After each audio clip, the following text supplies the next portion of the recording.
Thanks everybody for coming. So we're excited. We're excited to get rolling.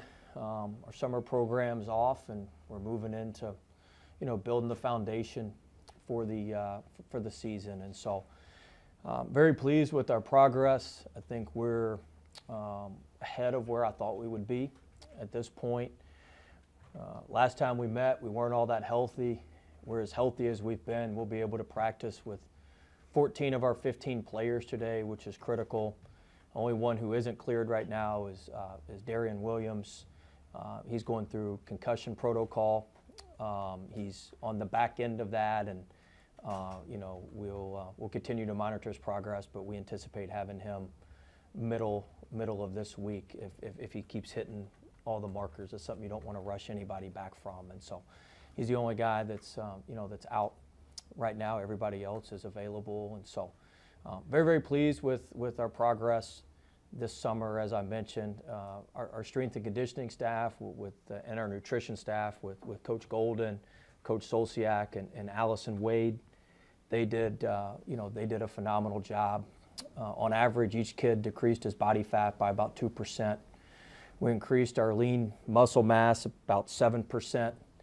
And then our lower body strength, which is the lifting part that most correlates to win shares, is lower body strength through deadlifts and those sort of things. We increased that by 65%.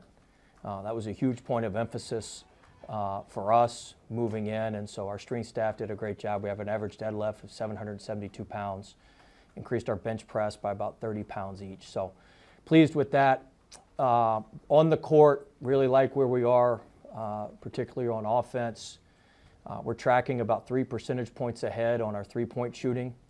We had 848 live 5-on-5 threes this summer, and we shot those at 38%, which is about 3 percentage points higher than where we thought we'd be with the roster we assembled, so that's tracking at a good number.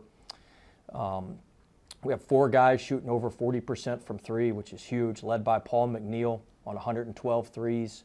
On 112 attempts, he's made 46% of his threes, which is phenomenal. So hopefully he can keep that moving. And the other part of threes is being able to get the ball to him without turning it over. And we're at about a 1.5 to 1 assist to turnover ratio, which is solid, kind of tracks where we need it to be. But I'm most pleased our point guards, Trey and Q, are at 2 to 1, and Darien is at 3 to 1. And he kind of plays a little bit he can play point guard, he can play the 1 through the 4, he can play everywhere.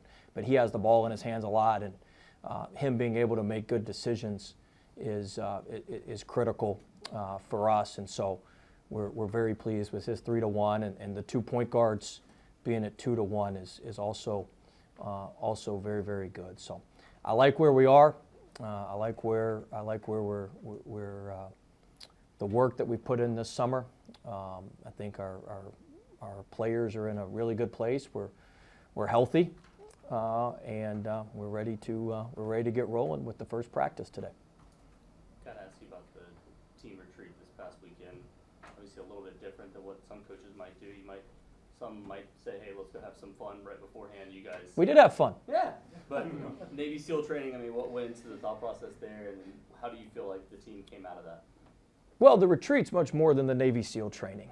So the Navy SEAL training is on, we got there Friday.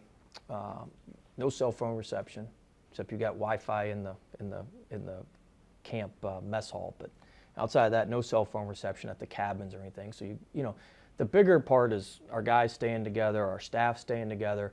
We had a session that night where we went over our team goals. We went over our team identity. We did some things like that. And then we did a night session with the SEALs. The next morning we wake up, we do a morning session with the SEALs. Then we have a whole day worth of programming. We had different speakers come in. We did some different things for our guys to get to know each other, for our staff to get to know each other. So we did all that during the day on Saturday. Then at night, we divided up into teams, and we did like a hostage kind of mission where you all had to work together for about 2 hours. So, and then Sunday we did another morning session with the SEALs, and then we closed out our programming. So it's more than just the it's more, I mean, the SEAL stuff is a part of it, but it all works together. That's not the only part of it, and just like the classroom part's not the only part of it. And so all of that works together. But, you know, I learned that our team, I knew that, but our team's got really, really good fiber. It was a great retreat. I mean, it was emotional. We had guys up there crying, talking about things. I mean, so it was really, really, really good for our group. And I've been doing retreat a long time, and I have one staff member that's been with me on almost all of them, and he came to me afterwards and he said, "What'd you think?" I was like, "I think it went very well." He said, "It's the best one we've had." I said, "Well, I agree. I just didn't want to say that." And so, you know, I think that, you know, we're starting to build some fiber with one another, and everybody's starting to see some commonality, which will really help us as we move forward here. So I was very, very pleased overall with the retreat. Although I'm getting a little old to keep doing all that stuff, so my body's hurting today. I had to get treatment this morning. No, I'm just kidding. But you know, it's you got to lead from the front. So, you know, it only works if I'm out there working with them. So we tried to get Ben up there to do something, but he couldn't. He wouldn't do much. How did Darien end up in the concussion protocol? He got hit in practice with he fell down on an elbow, and so that happened early the previous week in practice. So you know, you've got to clear the testing, and then you have a 5-day return to play, and he's in, I think, day 3 or 4 of the return to play. So he'll be back midweek, barring nothing else happening. You mentioned his ability to play different positions and do different things. What is his primary role, do you see? And how important is it to be able to bring in a guy of that stature for future recruiting and just, you know, I mean, it's good to bring in a guy of that stature because he's a damn good player. I mean, that's the most important part. And so, look, he's somebody that can play everywhere. I mean, look, when the ball's in his hands, good things are going to happen. He can either make a shot, he can either make a pass and find the open guy. Like, good stuff happens when he has the ball. Just like is when Trey has the ball and when Q has the ball, like, good stuff happens. But Darien has incredible feel, and he's somebody that, I mean, we have him bring the ball up the court. We move him around. He's somebody that we can play a lot of different positions. He can play all 5 spots on the court. And being able to do that and manipulate matchups and manipulate things with him, I mean, he makes the game easy. The biggest thing he can do, and Q's like this as well, they can both put the defense in rotation without an on-ball screen with their post-up game. And either, you know, if you don't trap them, they're both going to go lay the ball in. If you do trap them, they're both good passers and can pass out, and then we're playing 4-on-3, and the dominoes are knocked down, and we're off to the races. And so, you know, everybody works on ball screen coverage and that sort of thing. Well, when you got on-ball screens, and then you can put them in rotation in other ways, and Darien does a tremendous job of that. You talked earlier in the summer about Q's ability to sort of translate the things you wanted to do to this new group. By the way, you were right on something we talked about. I'm curious what you did. You're not always right, but you were right on something. You were right on something we spoke about. I remember what you were talking to me about. But all right, no problem. Sorry. But having Q, you talked having Q sort of a translator in some ways, a guide. Has he filled that role the way you hoped? More than I hoped. Quadir's been incredible. You know, the biggest thing he does is he gives everybody confidence. When he's out there, now he's talking a lot, but I mean, he gives guys. I told the media staff we can't do the mic'd up with him, or they're going to run out of bandwidth on whatever they're storing it on. But you know, he gives guys confidence when he's playing with them, and he understands what we're doing. He did a great job leading on the retreat.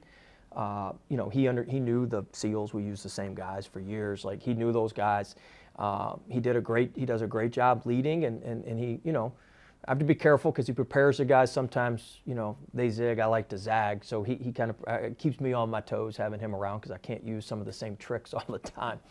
But he's grown so much. You know, this time last year, you know, he was hardly even he wasn't even in the rotation at McNeel. And now he's firmly in our rotation and going to play a major role and have a lot of responsibility for our team and our program. And that just is his continual growth, and couldn't be more proud of him and more pleased in what he's done. At Syracuse, especially in some of these games against triangle teams or big games, he had an ability to sort under the opposition's skin, we'll say. Do you encourage that, or, I mean, can you use that as a weapon, or do you have to reel him in a little bit sometimes? Well, you'd rather tell somebody whoa than go. I'd rather back somebody up than try to get them going, right? So, I mean, certainly there's a fine line. You know, I look at it like it's a volcano. It builds up. You just can't have it overflow. You can't have it explode, right? So, you know, we want to encourage him to be himself, and we don't want to take him away from being himself. But certainly sometimes, you know, guys being themselves, not just Q, but anybody, that can cross a little bit of a line, and we don't want him to cross that line. And so that's something that we certainly talk with him about, but he hasn't done that yet. And look, he's one of those guys, our fans are going to love him. I know they didn't love him when he was at Syracuse, but you love him when he's with you. You love him when he's with you, and he's with us, and he's excited about being here, and you know, we're excited about having him. Speaking of guys that like to get under the opposition's skin, Trey tends to do that a little bit too, and has some toughness about him as well. I mean, A lot of toughness. what have you seen from him so far, and how has he fit into this program as well? Yeah, Trey's one of the, we have three guys who haven't missed any workouts, anything, and he's one of those three. He's been just like an Iron Man. He shows up, does his job. He's reliable. He's dependable. He's pretty consistent. You know, there's some things we're still trying to build on with him, but Trey brings an edge to us that you need, and he's a hard worker. He's shooting the ball much better. He's shooting it much more like he was as a sophomore than a junior, which is what we were banking on when we took him. And so he's been really good, but he brings an edge to us, and he's got a lot to prove. He wants to prove that he can play a little bit more how he wants to play and how he sees himself, and still be on a team that wins at a really, really high level. So I like that chip that he has on his shoulder, and he's got a really good way about how he disseminates that down to the rest of the team. I think he certainly brings something to us that's a little bit different. Who are the other two that haven't missed any practices or any scout sessions? Colt, Langden he's like an absolute Iron Man. I know people don't talk about him much, but I mean he's been incredible. He's been absolutely incredible, and he's reshaped his body maybe as much as anybody in our program. He's been all in on everything that we're doing. You talk about a kid who loves NC State, just absolutely loves NC State, loves Raleigh, loves being here, and he's somebody that can that's going to be able to help us. And so I've been really, really, really, really pleased, with him and with his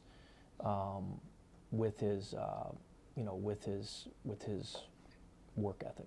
You mentioned Paul initiating. What's it been like seeing his development over the summer? Incredible.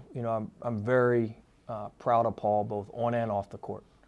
I think Paul's shown a ton of growth on the court and off the court. One thing that's unique about Paul that's really a great skill is a lot of your best shooters you have to run offense for. You got to run veer screens. You got to run a bunch of sets.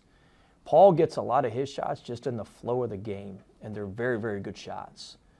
He can make contested, tough ones too. There was a stretch in practices where, this probably tells you more about our defense, but there were stretches in practice where there were 3 straight practices where he got and 1 threes. He got fouled on threes, and so he's really matured, off the court. I think he learned a lot from his freshman year, and credit to him for taking the right lessons from his freshman year and understanding, what college basketball is about. And I thought the previous staff did a great job with him. They had to be patient in helping him grow and learn through the year, and we're the beneficiaries of that. We kind of get to pick up where it left off when it left off on a high note, and I'm very very pleased with him. I think him just being more rock solid and being having more of a foundation off the court has really, really helped him on the court. And so You know, he's excited about the year. He's excited about being here. He loves the Pack, and so you know we're very, very pleased with his progress, and he's gonna have a huge season for us. Will, what's your assessment been of Matt Abel to this point, and how he's kind of adjusted to being around some of the older guys? Yeah, I mean, Matt's mature. You know, sometimes you get a freshman and they're 18 going on 8. Sometimes you get a freshman, they're 18 going on 28. He falls in the 18 going on 28 category. And so Matt played for a great high school program the last year at Sagemont under Coach Rowe. They did a great job with him, prepared him well. His father was a high-level player, played at Boston College, played professionally, played in the Baltimore Catholic League, which is one of the toughest leagues in the country. And so his father, you know, has an acute sense of, and his mother was a very good tennis player. So he grew up in an environment that allowed him to be, you know, a little bit further along in the maturation process. And when you have that, and you've got talent, which he's got talent. You know, we always say there's a difference between talent and talented, and he's talented. He's got the talent, and then he's kind of got the ED, the extra dimension, or whatever you want to call it, of the background and the family, and being able to process things at a quick pace. And so he's earned everything he's got. He's been great for us. You know, I'm very pleased. Everybody talks about the basketball. His body has changed tremendously. When you see him, they're coming to practice, right, for a few minutes? Yes. Think, Craig? Yeah. So, no, I agreed to it. Craig asked. But when you see him, I mean, he doesn't look like a freshman. Like if you see him, he doesn't look like a freshman. He's done a great job with Allison in nutrition. He's done a great job with Greg and Steve over in strength and conditioning. And so I'm very pleased with him, and he's going to have a great year. And you know, he's played against high-level competition in high school. He went to USA Basketball, which is high-level competition. He went to these camps where he was playing against pros and older college players, and he obviously played very well. That's why there's a lot of people talking about him. And so you know, I think that he's positioned himself well, and we're excited to see what he does this year.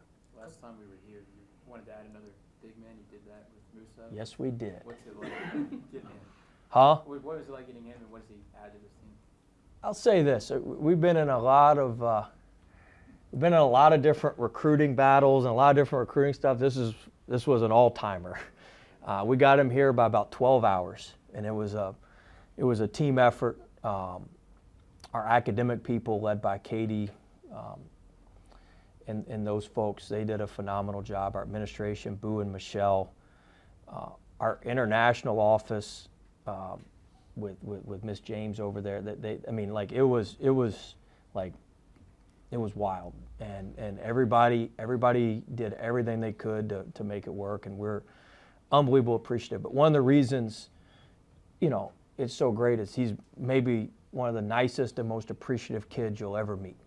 He's very soft-spoken, but he's one of the most appreciative kids. You know, he's always dreamed of playing Division I basketball. He's always dreamed of being able to go to college, the opportunity for him to go to college.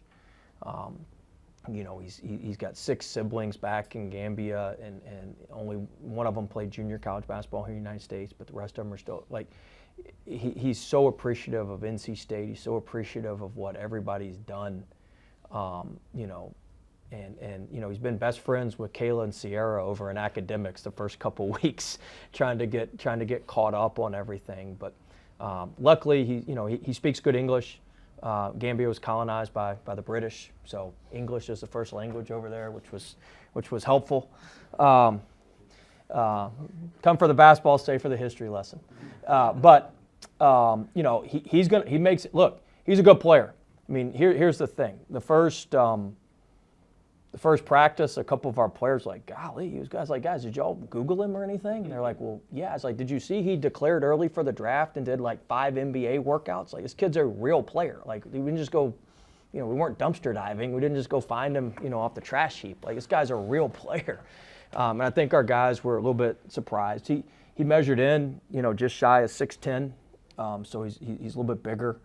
He's a little bit bigger, and he can play. He can play the wing, he can play the 4, he can play the 5.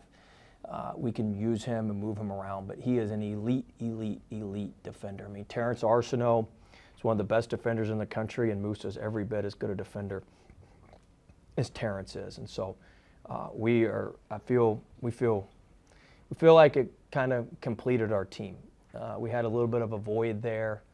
And a lot of times when you add a kid late, you kind of know what the talent you're adding is, but you want to make sure you add a great person and somebody that fits within your team and somebody fits within your standards and what you're about. And he checks all those boxes and then some. And it's good perspective for our guys. I mean, this kid's played professionally in one of the toughest leagues in the world. And to see how appreciative he is to be here, I mean, he thanks everybody every day after we eat. He's just so appreciative of everything. And that's good perspective for our guys, because sometimes we lose perspective. We got a lot of these guys transferred from other high majors. Oh, I should get this. No, like, let's show some appreciation for what we have. And to see somebody that's played in the Spanish ACB league and that's played at the highest levels in the world. And we got guys on our team that'll go play professionally that won't sign in as good a league as he played in, right? And to see him come to college and how much he appreciates college and appreciates the college experience and appreciates everything, NC State's done for him and all the people that have worked so hard to allow his dream to come true is really something unique and something pretty special. Coach, I wanted to ask about Vin Allen-Lubin. Obviously, you had some comments that kind of made the rounds on social medias in the offseason about just how he was being played at UNC. How have you, I guess, just through this kind of process early in the season, gotten a sense of maybe the role that he will take on for you guys at State? Yeah, Vin's a tremendous player, somebody that we're going to utilize and play to his strengths. He's somebody that has an incredible finishing ability around the rim. If you look back to when he was at Vanderbilt, he made about a third of his threes at Vanderbilt. We're going to allow him to step out and shoot some threes. But he's somebody that's a good rebounder for his size. He's somebody who finishes well around the rim. He's somebody who's an extremely efficient player. He's always around the play, but he's never in the way, which is hard to be, especially as a bigger guy. Usually they're in the play, but they're also in the way. So he's somebody who knows spacing. He understands things. He's extremely mature. He just recently got engaged. He's just a really good person. We got great people all up and down our roster, and he's somebody that's going to play a major part of our success this season. Coach, what's been the most unique thing about your recruiting recently? Getting players into your system, whether that's not making any promises or any head hells, or letting them still understand that everything is earned and not getting within your program here in Raleigh? I mean, look, every kid is different. Every situation is different, and so, there's not a one-size-fits-all. And I don't look at recruiting as like I don't look at it as like I'm giving a recruiting pitch. I look at it like, look, here's who we are. Here's what we can do for you. Here's what we think you can do for us, and let's see if this works. I feel like if you're pitching something, you're trying to sell them a dream that's not realistic. I want everybody to come here with realistic expectations of what they're getting into. And so we talk about the hard work. We talk about the road games that we do in the summer. We talk about the retreat and what we do. Like, we're not trying to get everybody here and they go, man, this is totally different than what we thought about in recruiting. Like, we want everybody to know what they're walking into, everybody to come in eyes wide open and understanding what they're getting into. So I look at it as, look, we'll see what the player and their family wants out of the experience. We'll see what we want out of the experience. And if those things merge together and those things fit together, then we're, then it usually works. And so, we don't try to be anything that we're not. We don't try to sell you on something that we're not. We are who we are. We're not for everybody. And if you don't want to come, go somewhere else. Just kick your ass. But you're welcome to go somewhere else. And you know, if you do want to come, then we're going to work with you and develop you on and off the court and help you become the best version of yourself, you know, basketball-wise and you know, socially. You have a couple of international guys. Is all of the visa stuff like settled, or is that like a concern in the back of y'all's heads with any administrative changes from politicians? Our international guys are all good. Everything's good on that end. You talked about the process of getting Musa here. What did that kind of look like to be able to get him in right under the buzzer? I mean, it was tight. We were dealing with the visa. We were dealing with some of the visa deadlines and some of those things, you know. And then our academic calendar. You know, we start school a little bit earlier than most schools, and you know we're an excellent academic school. So there's other schools that you can start classes in October. We can't do that at NC State, and so it was just a matter of getting the timing down. And look, I mean, when I tell you we pulled every resource we had some of our boosters helping with politicians to get politicians to help. I mean, we pulled everything we could because young man, he had earned this opportunity. He deserved it. We knew he was appreciative. I mean, look, at the end of the day, he's also a very good player. We're not naive, right?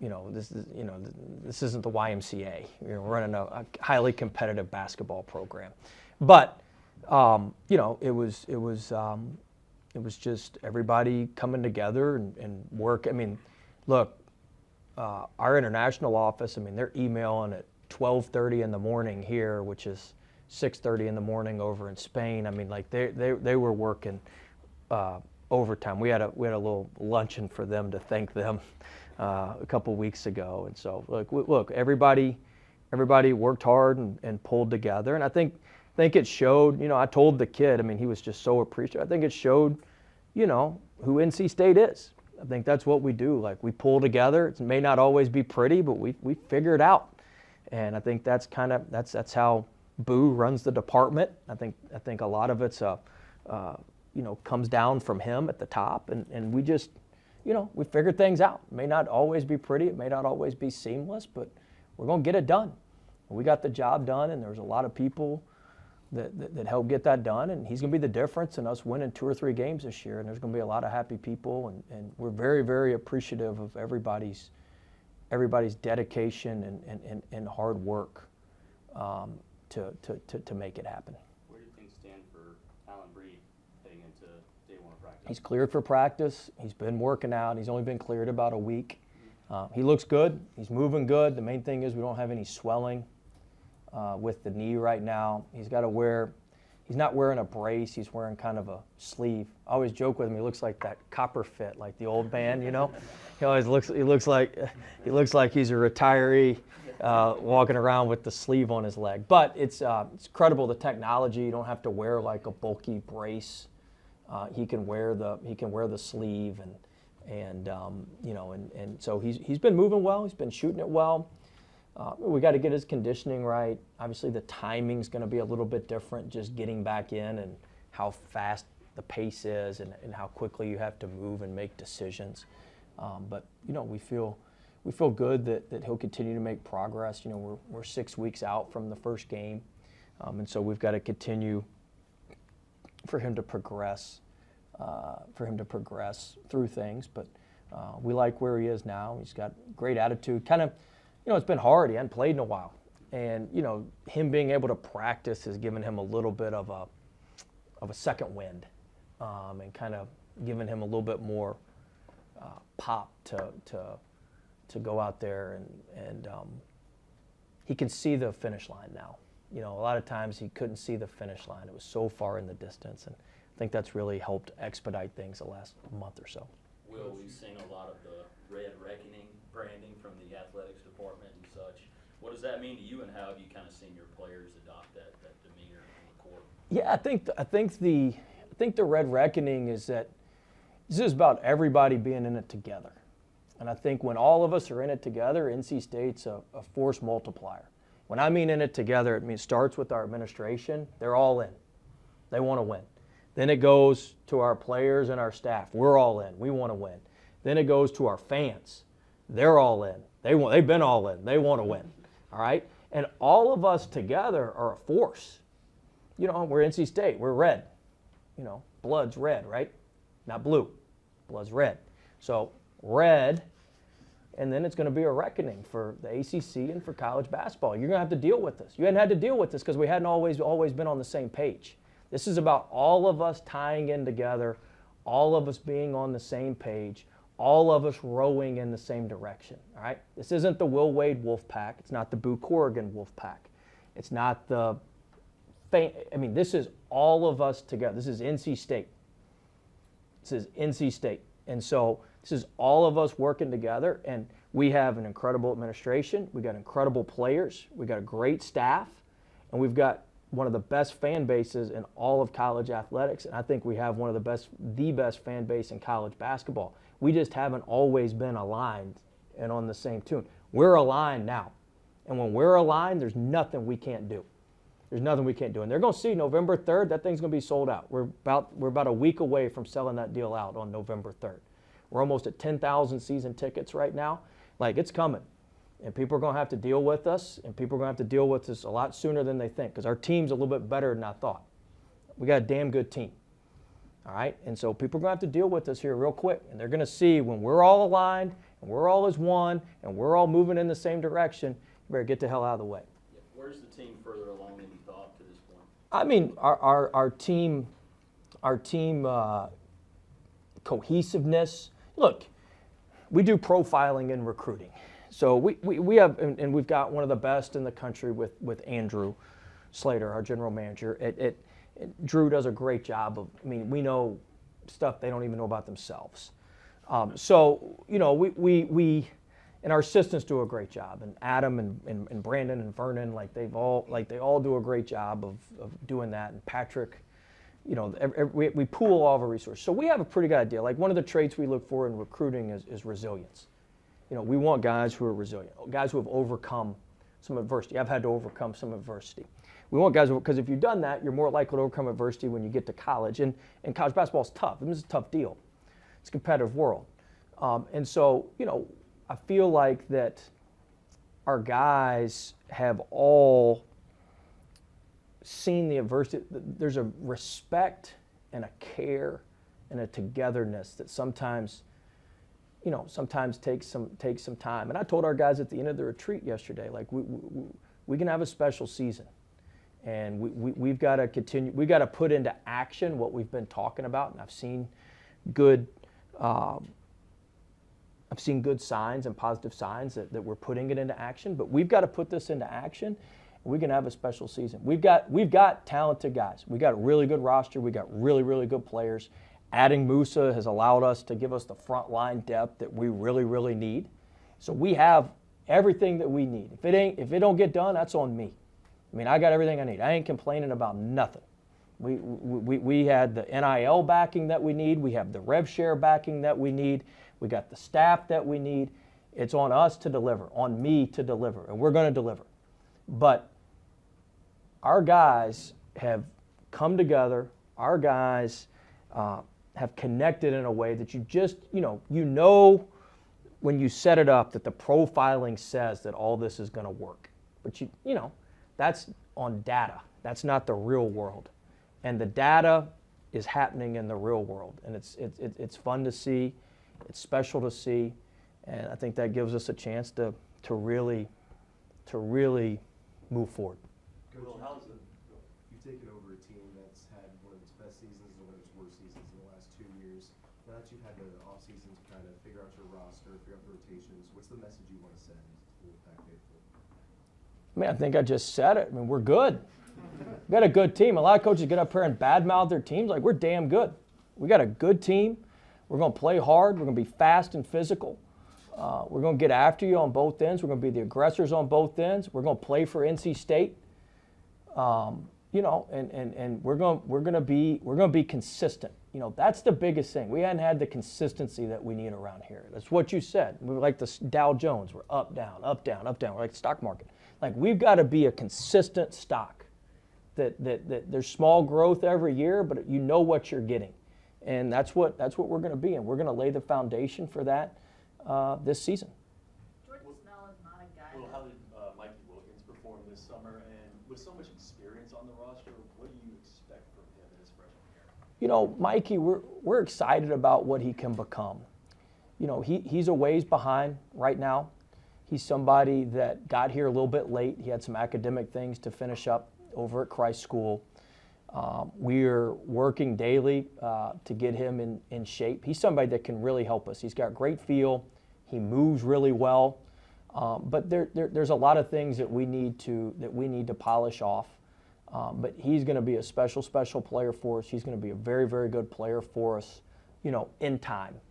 You know, right now our focus is on helping him adjust to college as a freshman. I mean, he comes from a small rural community in Western North Carolina. This is there's more people on our campus than are in his town. So, I mean, you know, this is a big adjustment for him. And he's going through the learning curve of that right now, and we're hand in hand with him, helping him. He made unbelievable strides this weekend at our retreat. He got one of the medallions from the SEALs. They picked 2 people. He faced some of his fears of the water. He faced some of his fears. Like, I thought there was real progress with him this weekend. But he's somebody that's going to be a long-term stock. And we're going to have to grow it. And we're going to have to, you know, the seed's planted. We got to water it and get it going. But we really believe in him, and I think he's going to be a really good player in due time. Let me talk about Snell. You asked about Snell? Yeah, and the significance of him staying with the program. Snell's incredible. So this is what I'm talking about when I say we got a special group. Snell may not, you know, hopefully we're blowing some people out and we get Snell in the game. All right?